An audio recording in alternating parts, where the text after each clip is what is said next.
Ground, and I am Heena Gambhir. Viewers, Tamil Nadu government has unveiled state's education policy that will be an alternate to centre's national education policy. Only Tamil and English will be mandatory. DMK has intensified its battle against so-called Hindi imposition.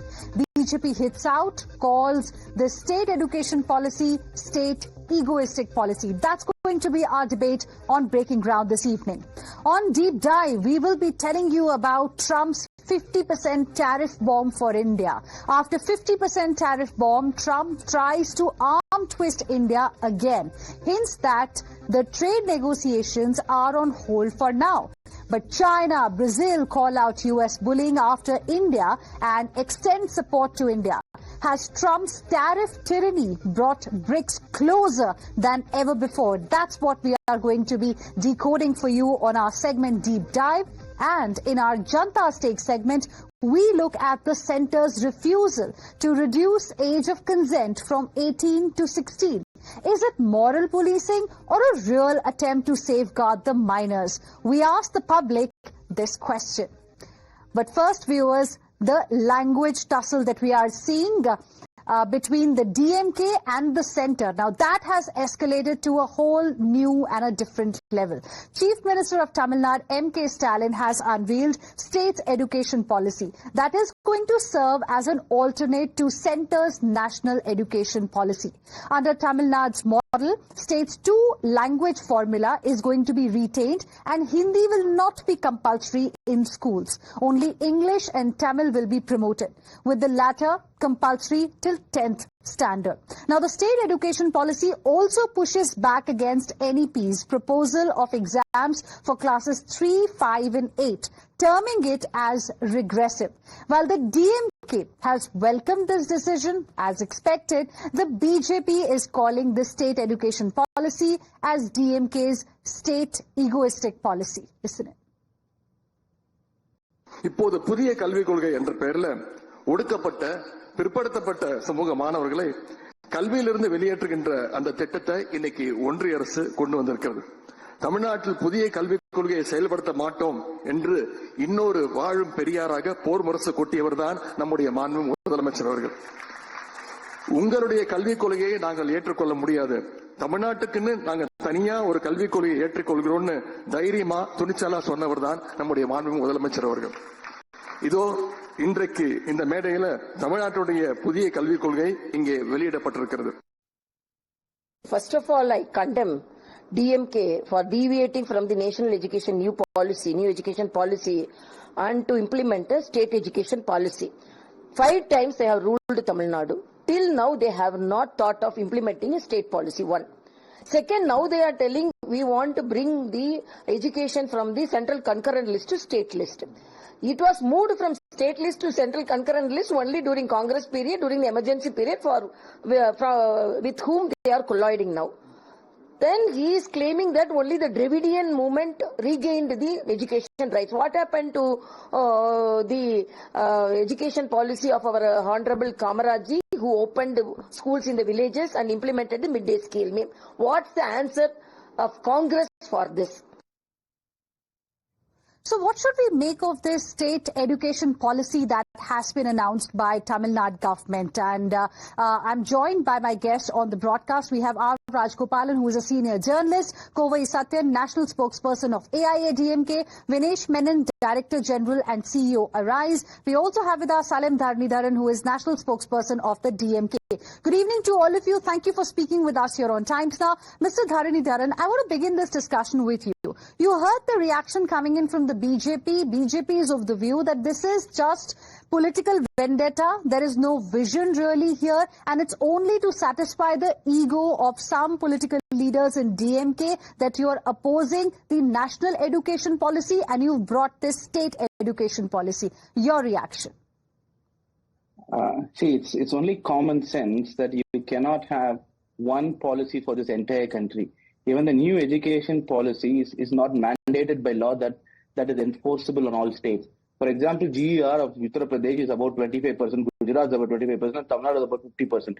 You take any metric related to socio-economic metric, in particular education, Tamil Nadu is far ahead, right? Tamil Nadu and several other states are far ahead of the national average. In that case, when you have a national policy and then you enforce it on Tamil Nadu, what will happen is that the growth of Tamil Nadu will also get impeded, right?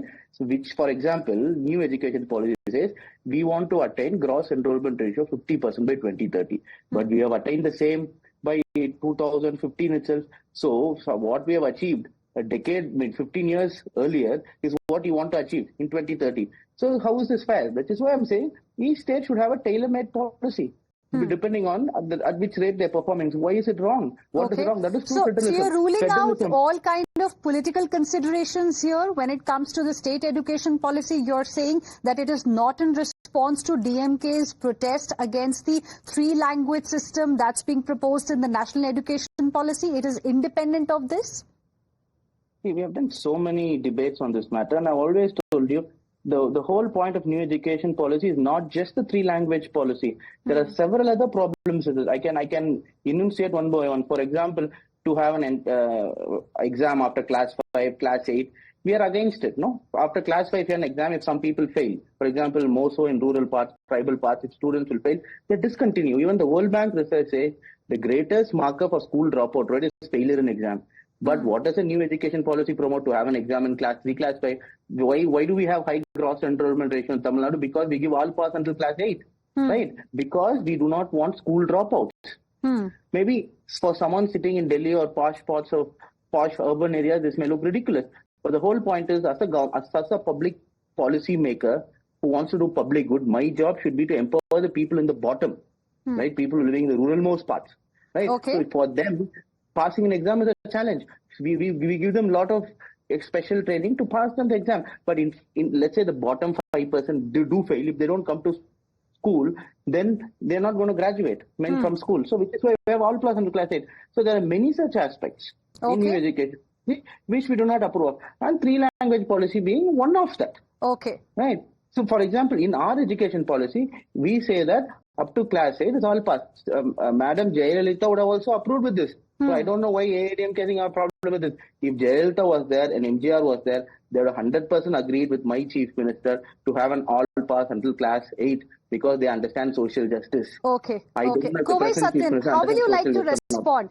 Because a lot of other points were made as well by the Chief Minister of the state, MK Stalin. He stated that he doesn't want students to mug up, focusing on science, AI, quality education. The state education policy aims to redefine the educational standards in the state amid a tug of war, of course, that we are seeing happening with the centre.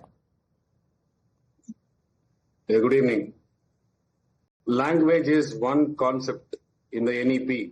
So AIDMK standards, it is okay to have a two-language policy. We are not okay for a three-language policy. Let our stand remains clear. Since I am going to comment about the flaws of this ACP, DMK will paint me that I am voicing like BJP. This is not state education policy. This is Stalin's education policy. Like how this government is being run only on advertisements, drama and theatrics. This is another form of drama and theatrics because the elections are around the corner. I'll tell you what they are masters of. They are masters in renaming, rebranding and stickering. In the Stalin's education policy, the fundamental priority is to safeguard the business interests of his family members and his party people who are in the education business, and they promote three-language policy in the schools, private schools, wherever they run. So his interest is towards to protect the business interest of his family members and party members who are in the education sector. And the next point here is, the Stalin's education policy talks about skill development. It's already there in Skill India. They talk about the quality of education. It is there. They talk about how to evaluate students. If standard 3, 5 and 7 or 8, there should not be any public examination. It is not something which was said yesterday. It is there for the last 4 years. Since 2021, everybody knows that 3, 5 and 8 are going to have a common entrance examinations. And out of a blue, there is an enlightenment stating that that is punishing the students. That's what they say in the Stalin's education policy. And they have their own metrics of evaluation. They say that we have a metrics to evaluate the students based on skill. And what is that metrics? Nobody knows. It is not stated. There are no data. It's all paras and paras of masalas. added to suit the campaign narrative for the upcoming assembly elections. Okay. They talk about education for all. It's already covered in right to education. Can the state come out and say what is the status of RTE with respect to the private institutions and the government institutions? Can they reveal the data? Okay. No point of time DMK will reveal the data because they know that the moment the data is revealed, they'll backfire. Okay. The achievement of GER, gross enrollment ratio, it is not their contribution, it is us. When we took over in 2011, the GER was somewhere at 17. And when we left, it is at 51. It is our hard-earned effort and work. Okay. On the morning breakfast scheme, it is kick-started by our leader. They have done nothing but stickering work. And even the terms used in the Stalin's education policy are nothing but the rebranding of whatever is already there in the concurrent list. Okay. 18 years they were in power with Congress. Nowhere any effort were taken to move the education So from you're the saying central to the essentially state. this is Stalin's Now, suddenly, education even in policy party and not a state's education policy. You're saying it's just a rebranding exercise that's happening ahead of the election. So I'll get Mr. Dharanidharan to respond to the point that you've made. But before that, Mr. R. Rajgopalan, how do you see this? You heard what the AIA-DMK has to say. You heard what the DMK spokesperson on the platform had to say. What is your assessment? What's really happening? Is it just politics, or do you think DMK is a little serious about taking the education system forward or making it better for the people of Tamil Nadu? Heena, I have been following Tamil Nadu politics from 1967 when I was a young reporter in a Tamil daily in Chennai. Since then I am watching and commenting on that. DMK is in a hurry. As Povai Satyan said, elections are nearing. What is the use of bringing it today? Another 3 months you are going to have election, 4 months. And they want to pass it on the cabinet on 14th August and introduce it in the assembly and make it as a political issue. Except man, Heena, I tell you, it is politics because Mr. Narendra Modi was in Chennai last week about Rajaraja Cholan, etc. And whenever Narendra Modi went to Tamil Nadu for the last 10-15 years, he has been talking about Tamil culture, etc. Narendra Modi goes beyond Justice Party. That is, the 4th century, 5th century, 7th century, Rajaraja Cholan, like that. But DMK wants to inculcate a feeling that DMK means Tamil education policy means post-Justice Party era. But coming to the main point, as I observed, there are 65 DMK leaders who run private colleges and schools. Will this new education policy of the state government will be applicable to them or not? The DMK spokesperson must come clean. Second, it's also DMK came to power under the influence of abolition of NEET. 5 years they did not do. Right. What is the progress of NEET in new education policy? Finally, I say this new education policy is anti-Hindutva and they want to puncture the balloon of Mr. Narendra Modi, which is political. Okay. Now, in nutshell, I say you must ensure that students should have a choice. It's a cut and paste and old wine in a new bottle. It is a cut and paste of Centre's National Education Policy of 2020. Okay. Mr. Salim Dharanidharan, a lot of points have been made. Quick response, then I'll go across to Mr. Vinesh Menon. Firstly and foremost, I think as per R.K. Rajagopal, if the election is going to happen, the last 1 year the government should not function whatsoever because the election is 10 months away. So like, why now? Right, so which means that BJP, if you look last 2 months before the election, is when Prime Minister actually does work. That's a path. The Chief Minister already said 2 years back that the state education policy will be announced. But is that policy cannot be created in 1 day or 2 days? But how will you like to respond to this charge that this is not a state education policy but actually a Stalin's education policy? See, any government represents the people. The people who are selected the DMK government, right? So what we are representing is the voice of the people. If the chief minister is representing something, it's the voice of the people. In any democracy, what is democracy? Who elect? The people elect the member of elected MLA. The MLA is like the chief minister, right? The chief minister's voice is nothing but people's voice. You can't have 8 crore people to speak on a matter. So they elect their representative. They speak, and that is so the voice is what is coming out of the chief minister, the people's voice. If at all we are not listening to the people's voice, any government for that matter, the government will be dislodged. So it's a preposterous argument. And second, Povai Satyan made an erroneous comment saying that the GR of Tamil Nadu in 2011 was 17%, which is not true. It was about 47%. The data there in the union government itself. Okay. I can prove it anywhere. You can go and put it on Twitter. Okay. And anyways, we were going towards 50% in the next 2-3 years, whichever government was in power. Because from 47%, however hard you work, it's impossible that you will take it to 35%. Okay. So that didn't happen, now you're an expert when it comes to the education sector on the panel today. You heard what the people have said so far, what the panelists have said so far. I want to ask you, explain to our viewers the difference between the national education policy and the state education policy here in the case of Tamil Nadu. And do you think a state like Tamil Nadu really needs a state education policy, a separate one? Because it's also being seen just a rebranding of the schemes and policies that already exist. Yeah, thank you, Heena. I hope I'm audible. Thank you so much for having me on the show. So first of all, yes, we are an industry body. We are a body which is a policy body. So we are not having any political overtones or any other. We're just going to be talking purely from a perspective of the primary beneficiary, which is a child. At the end of it, these are policies not for politicians. These are not for the bureaucrats. These are not for teachers or even parents. Ultimate beneficiary is a child. So first of all, the national education policy is a guideline. It's a policy guideline that has been issued with a clear understanding that this policy guideline is going to be better for the overall progress of this country as we head towards Viksit Bharat, and states are expected to take out pieces from that guideline and try and customize it as much as required. As much as required, that's a key word, to suit their states.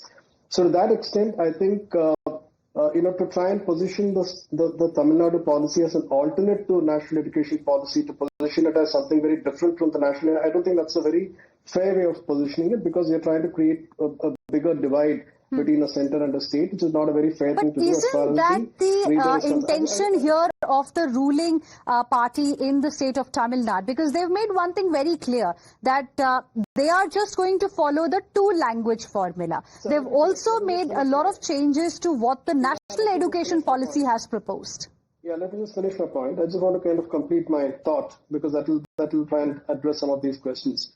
So I think it's really about ideological interpretation, right? First of all, the three-language policy versus two-language policy. I think, first of all, you must understand that the national education policy has not mandated anything. They have not said that you need to mandatorily have Hindi. They simply said that follow a three-language policy, which has always been in existence for many years. And the states are free to follow whatever policy they want or whatever languages they want. So I think there's a bit of an interpretational issue out here, and there's a perception that Hindi is being forced. I don't think it is being forced. That's point number one. Point number two is that, I think the Tamil Nadu policy has put a curb on coaching centers and the ability to, and to ensure that plus 1 and plus 2 students should not leave schools. I think that is very good. I think that's something that even the center, they have not yet put that as a process, but I think it's a step in the right direction. Third, no common entrance test, and to try and have no common entrance test. I think it's extremely, again, something which is very center versus state. It's very political. I don't think there is demerit in having a central test. And fourth is this whole continuous comprehensive evaluation versus having, the exams for, again, these are all just ideological interpretations. Now, there are many other things in the national education policy which is missing. Academic bank of credits, national credit framework to allow students. But you raised some very important points, and some of them were extremely important, and how, our viewers will be able to understand how they are different in, both the policies here, one of the center and the other one of the state here. Mr. Kovai Satyan, I think, wanted to come in. Just 10 seconds closing comments, please, Mr. Satyan.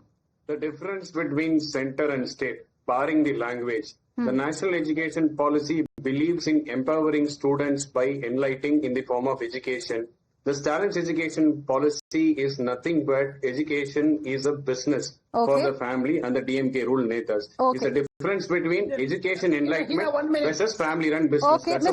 Rajgopalan. Mr. Rajgopalan, 10 seconds only. I'm completely out of time. Only 10 seconds. The new education policy did not give a clarity on honor killing, drug, alcohol, task mark, etc. because you are going to open a school and a college near a task mark company. It's only DMK propaganda because it is facing anti-incumbency. All right. I'm completely out of time, gentlemen. But of course, this is going to be our big story ahead as well. For now, thank you very much, all of you, for joining us on this debate.